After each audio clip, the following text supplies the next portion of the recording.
What is going on, YouTube people? Neo Cards and Comics here. We are a bit under the weather, but we are going to power through because I am so far behind on videos. There's about 5 different things I want to make videos about, and I need to start cranking out content regardless of how I feel, so we are just going to tough it out. I got pretty sick right after the National. Monday was pretty rough.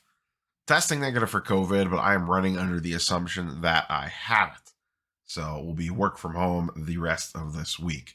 Today's video, I am going to run through all the pickups that I made from the National.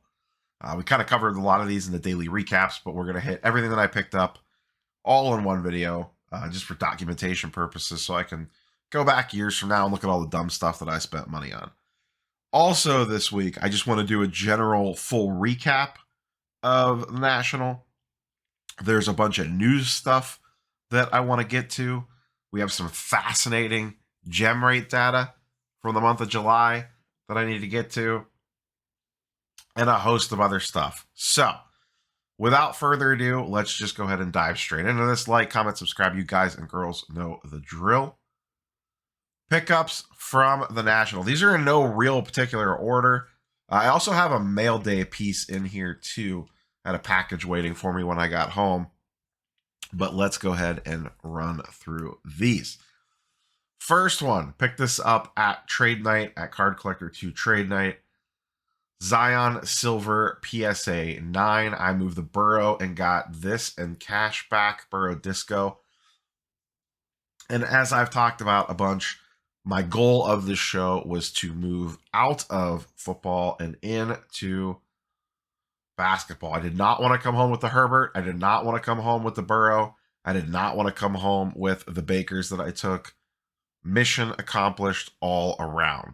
The Baker NT booklet is gone. The Baker Flawless is gone. The Burrow and Herbert are gone. Now, whether I made good or bad deals with those cards, time will tell. But this was the first one that we picked up. I actually think Zion's probably gotten a little too cheap. I don't know if I'll even hold this in the season. We'll see if he gets a little run up when the season starts. But this was pickup number 1. Let's go ahead and get some stands here so I can just kind of set these in the back. Once again, no particular order on these. Pickup number 2. This is what I traded the Baker Flawless for. I kicked in $600 in cash along with the Baker Mayfield BGS 9.5 Flawless RPA. And we picked up a second Jim Brown SGC 3. They had this stickered at $1,600. The first Jim Brown SGC 3 that I got was also valued at $1,600. The most recent sale, I think, was $1,500. And I know it could vary kind of wildly on vintage on this stuff. But the fact that he was interested in the Baker Flawless RPA, I wasn't going to get too picky over $100 value one way or the other. So we went ahead and picked this up. This is the second one, and this is the original one. I actually think the first one that I got actually looks a little bit better. This one has a little bit of surface stuff on it. You can kind of see it right there. Probably some wax, maybe. Some spots right there. And it's got a little bit of a bum corner there. You can see it with the ring light. This one is very clean on the surface. I think the newer one, they're both pretty clear image-wise. Some of these get pretty blurry. But this is the new one. This is the original one. Not sure of the plan yet. I really wasn't necessarily looking to get 2 Jim Browns. Obviously, I've had this one for a little bit now. But I really wasn't necessarily looking to pick up a second Jim Brown. But this is much safer, most likely, heading into the foreseeable future. And Jim Brown rookies move real easy at shows and trade nights locally. So I will have no issue moving this if I so choose. So those are our 2 pickups. Or not, this is a previous pickup, but these are my now 2 Jim Brown SGC 3s. Here's the back of them. Not too bad. Some whitening on the corners. Nothing crazy. Once again, the original one that I picked up is definitely in a little bit better shape than this one is. But 2 Jim Brown SGC3s. Can't go wrong with that. So that was the Baker Flawless trade. Picked this up at the show floor, just randomly roaming around. Was not necessarily expecting to find this. Didn't even realize he was in the set. This is a Omar Vizquel Topps Dynasty from 2016. Game used on card auto. Obviously, the auto's a little streaky there. That's fine. Really nice 3-color patch on this side. Napkin patch on that side. Got this for 120 bucks. Put this in the 90s Indians PC. But really, really like this card. Like I said, I didn't even realize he was in Dynasty. So to stumble across that was a pretty fun one. Along with Dynasty, this is the mail day one. This popped up on eBay for $3.99 or best offer. I thought about submitting an offer on it and then just realized dummy just smack the bin. And what is the card, you might ask? Jose Ramirez, Topps Dynasty, numbered out of 5, with part of the Chief Wahoo patch. Different year from the one that I already have. Obviously, I have the one back there with the Chief Wahoo eye. This is obviously his mouth. Like I said, this popped up $3.99 or best offer. I went to submit an offer. There was already a competing offer, and I know what I paid. I paid $400 for that.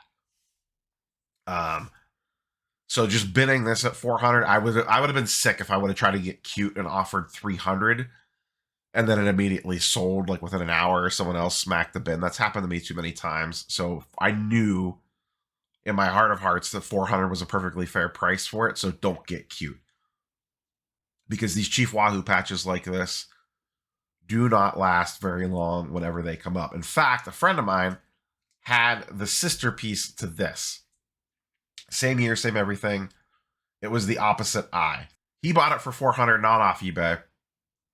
Listed it for $1,200 on a whim, just as a joke.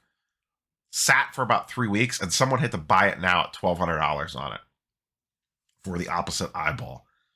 Better patch than this one, but that told me what the demand is for these. So when I saw one pop up for $3.99, it was a no-brainer. I just hit the bin. So really cool looking patch. Got the bottom of the Chief's mouth there. Jose Ramirez on card auto. Just great looking card. So I don't know what I'll do with this one. I don't know what I'll do with the other one. They're probably not going anywhere anytime soon. I may potentially look to move this one. We'll see. I did see a post. I have to find the person. There's a post going around Facebook of someone that has like the entire set from this year, and I think they're just missing that card. So if they were interested in it, I would potentially look to move it to them if they have like the other, basically all the other pieces, and they're just missing that one. I'd feel bad about trying to hold someone up from that, but we'll see what happens. Next one. Was not expected. I kind of had this on a list of stuff to look for. And I've actually bid on one of these about a month prior to the National. And that was a Jim Brown auto. This one I got from MC Sports Cards. Jim Brown's Sign of the Times. BGS 8.5 with a 10 auto. I bid on a PSA 9. It was about 3 weeks ago, give or take. That one went for $900. They had this stickered for $775. I got it for $700 cash. It's a really nice looking card. I wish it had subgrades to know what they dinged it on.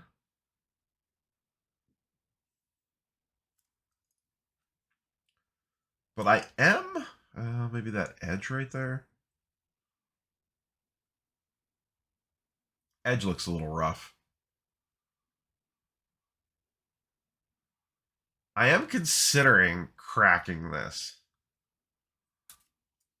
Like even a PSA 8 compared to a BGS 8.5 is not going to change that much on this. But I love the Sign of the Times. SP Authentic. Just fantastic looking cards.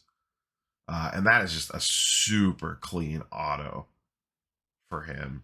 So I may bust this out and PSA it. I don't know yet. I got to look it over a little bit better. To me, it looks pretty clean. Like I said, that edge looks a little rough. Right there. I don't know if you could kind of see those little chip marks to the left of the S. Right there. There's a little bit, like two curves in the end of the S. And then a little bit below that. Let's see what I got laying around here. Like right here. And right there. Right there. And right there. So I'm wondering if that's what gave it the 8.5. Is that edge. But regardless, even if I don't crack it, I'm perfectly happy with that card. Just gorgeous. Once again, love the sign of the times. And my first Jim Brown auto. I was really excited to pick this up. 2 more to go, and they're the 2, what I would say is big ones, I guess. This was acquired at one of the pop-up trade nights. I have been talking about this card for an eternity. 2017 Prism, Jason Tatum, rookie, in the green variation with the color match. Absolutely gorgeous card. Probably one of Tatum's best cards, period, for a rookie of the non, like, you know, NT, RPA, flawlesses, etc. Of the non-numbered stuff. This card pulls a huge premium, justifiably so. And this is a BGS 9.5. Recent comp on this was $1,100. I traded the Herbert Blue Scope, the Baker NT booklet, and 200 cash. And I said it in the original pickup video. My wife was with me when I was walking through trade night and traded for this. And a local friend of mine, Jeff, who sets up at a lot of the local shows, was at National, and he was next to me. And I went down, though, so he was working a deal for something, and he whispered to my wife, he said, yeah, your husband's going to be leaving with that card. I don't know what he's going to do for it, but he's leaving with that card. So it looks like, I'm guessing that's the corner that got the 9 corner right there. If I had to guess. Because the corner grade is 9. That one looks a little fuzzy, too. So we will probably not be cracking this. We'll just let this ride in the BGS 9.5. But man, I love this card. These cards just look fantastic. I don't know what Tatum's going to do. We'll find out. The Celtics are absolutely loaded for this upcoming season. They had a great offseason. And if I could get in on Tatum on a little bit of a dip, I am more than willing to do it. Last one to go. Save the best for last, I think. Stick that over there. My main man, Luka. Luka. I stumbled across this. I forget the dealer's name. I bought stuff from them at last year's National too, and I really liked working with them. And again, this year, I really enjoyed working with them. Great card. I've wanted one of these for a really long time too, but they were always so expensive. And no one ever wanted to move off their prices on them, and they don't sell very often. And that is the Luka Mosaic Blue. Anyone that's watched the channel for a while knows I love the 2017-2018 Mosaic cards before it was its own set, or true set. These look great. I have the PSA 10 Luka actually hiding back there, the base version of this card. But this is the blue color match. Absolutely gorgeous card. Also BGS 9.5 with 9 corners. I did not look this one over super close to see which corner possibly got the ding.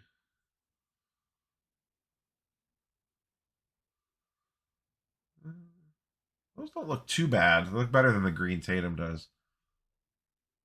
But to me, just an absolutely gorgeous card.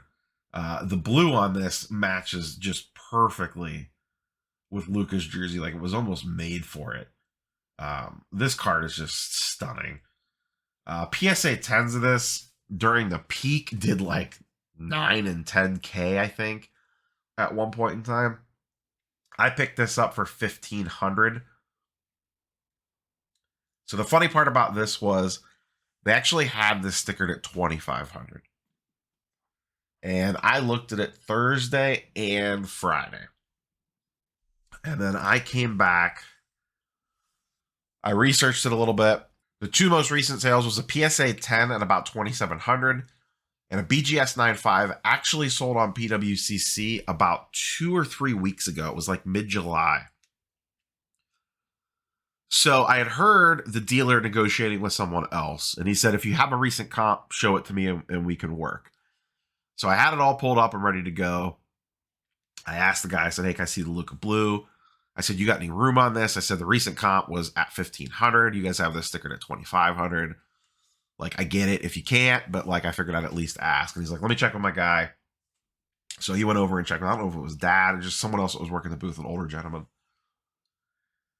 And he came back and he said, we could do $1,500 cash. That's the lowest that we could go on it. And like I said, that was the last comp was like $1,475 or something like that.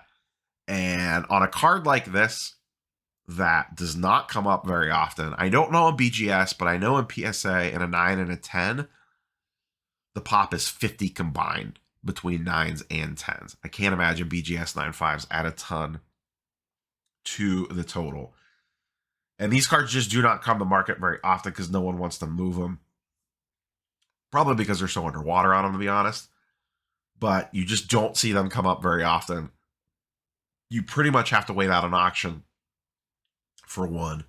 All the buy it nows are listed super, super high.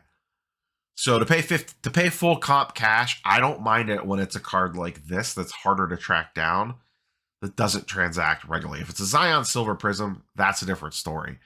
But something like this, I am perfectly fine with it. I also have this. I've had this for a while now, probably almost a year. So I have the pair now because I have the Trae Young red color match from 2018 Mosaic as well. So also, once again, a stunning looking card. But I'm a sucker for the color matches, as anyone knows. But this card, man, really hits. So this is by far and away my best Luka now. I may just tuck this one away. I don't think the Mavs have a chance to win the NBA title this year, but I still believe in Luka super long term. And that card right there, I'm not gonna say it's like gonna be the card because he has other blue color matches from Prism, from Optic, etc. But that stands to me way above. I know. Shout out to Dustin, Personal Finance Dad, or Sports Card Dad, or Retro Game, whatever he's calling himself these days. He got a Luka Silver at Card Collector 2 Trade Night for $1,750 cash. That was a PSA 10. This is a BGS 9.5, but I would much rather have this for $1,500 than a Luka Silver PSA 10 any day of the week. I just think this is a way better card than a Luka Silver for less money, even though this is a BGS 9.5 compared to a PSA 10. Very BGS heavy show for me. You know, we picked this up in a BGS slab, the Tatum in a BGS slab, and the Jim Brown in a BGS slab. And it's not intentional. It's just, one, I would have traded for this card in any slab, really. And same for this one. I would have picked this up in just about anything. But you know, if I could get a good deal, you know, this and a BGS 9.5 compared to PSA 10 pricing, same with the green Tatum, you know, 10 times out of 10, I'll do it. People think that I hate on BGS. I don't. I don't know that they make a lot of sense to grade with at the moment, but I still respect the slab. I still respect the slab on the secondary market and the cards in it. So that's not my problem with BGS. I just don't know how much sense they make to send a card to for grading. That's my issue with them. There's just other paths that you can take. Certain cards make sense for them, but not all of them. So that's the full recap. Curious what your favorite card is out of the National Haul and then the one mail day with the Chief Wahoo smile. Let me know in the comments down below which deal you like the best. Like I said, lots of stuff I got to get caught up on. Hopefully the voice holds up. I think I only have to edit out about 15 or 16 coughing fits. Catch you guys and girls on the next one. Peace.